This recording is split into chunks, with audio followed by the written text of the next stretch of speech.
স্বাধীনতা দিবস উপলক্ষে তোমাদের স্বামী বিবেকানন্দের স্বদেশ মন্ত্রটি পাঠ করে শোনাচ্ছি।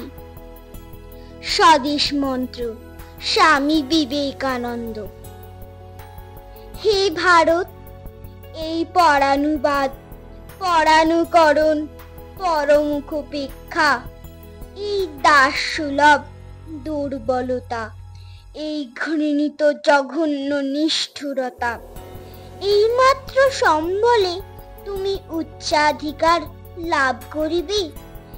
এই লজ্জাকর কাপুরুষতা সহায়ে তুমি বীরভোগ্যা স্বাধীনতা লাভ করিবে।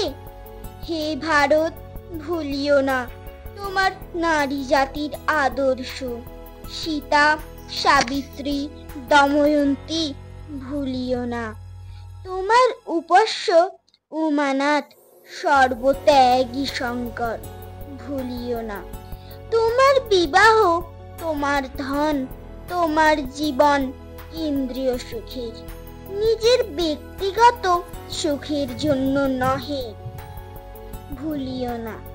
তুমি জন্ম হইতে মায়ের জন্য বলি পদার্থ, ভুলিও না। তোমার সমাজ সে বিরাট মহামায়ার ছায়া মাত্র, ভুলিও না। নীচ জাতি, মূর্খ, দরিদ্র, অজ্ঞ, মুচি, মেথর তোমার রক্ত, তোমার ভাই। হে বীর, সাহস অবলম্বন করো, সদর্পে বলো, আমি ভারতবাসী, ভারতবাসী আমার ভাই।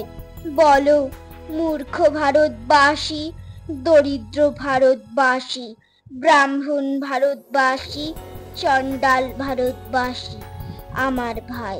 তুমিও কটিমাত্র প্রস্তাবৃত হইয়া সদর্পে ডাকিয়া বলো, ভারতবাসী আমার ভাই, ভারতবাসী আমার প্রাণ, ভারতের দেবদেবী আমার ঈশ্বর, ভারতের সমাজ আমার শিশু সজ্জা, আমার যৌবনের উপবন, আমার বার্ধক্যের বারাণসী।